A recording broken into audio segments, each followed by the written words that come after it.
পাঁচ ওয়াক্ত নামাজের জন্য মুয়াজ্জিন আপনাকে ডাকে, কিন্তু ভোর রাতে দোয়া কবুলের জন্য স্বয়ং আল্লাহ আপনাকে ডাকেন।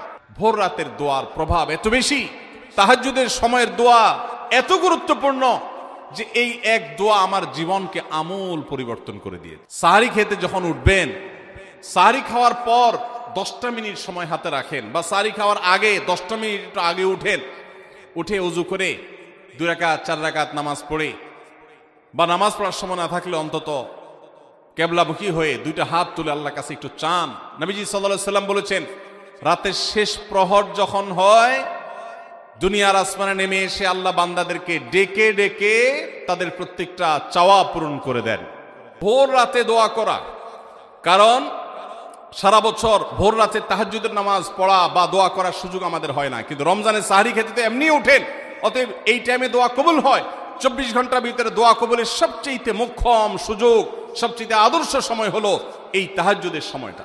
ভাইরা আমার, ঢাকার একটি বড় কোম্পানি, বাংলাদেশের সবচেয়ে বড় শিল্প প্রতিষ্ঠান বললে ভুল হয়তো হবে না, অন্তত এটুকু বলা যায় যে প্রথম 3-4টি বড় প্রতিষ্ঠানের একটি।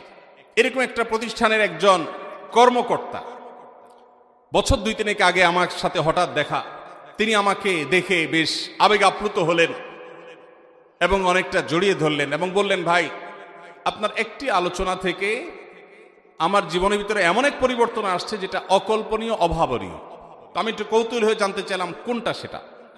তখন তিনি বললেন, ভাই, আমার জীবনে এমন একটা রোগ হয়েছে, যেই রোগ ট্রিটমেন্ট করার জন্য দেশে বিদেশে বিভিন্ন জায়গায় গিয়েছি, কোনো চিকিৎসা এর আমি পাই নাই। শেষ পর্যন্ত আশাহত হয়ে চাকরি ছেড়ে দিয়ে, শহর ছেড়ে দিয়ে গ্রামে গিয়ে বসবাস করা শুরু করছি এবং মৃত্যুর জন্য অপেক্ষা করছি। এর মধ্যে আপনার একটা আলোচনার ক্লিপ আমার চোখের সামনে আসলো সোশ্যাল মিডিয়াতে, ওটা শুনলাম।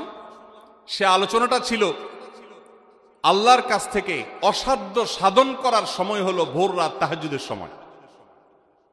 আমি এই আলোচনা পুরোটা শোনার পর ওই রাতেই আমি ঘুম থেকে উঠে ভোর রাতে তাহাজ্জুদ পড়ে আল্লাহর কাছে বুক ভাসিয়ে মন ভরে কাঁদলাম, দোয়া করলাম।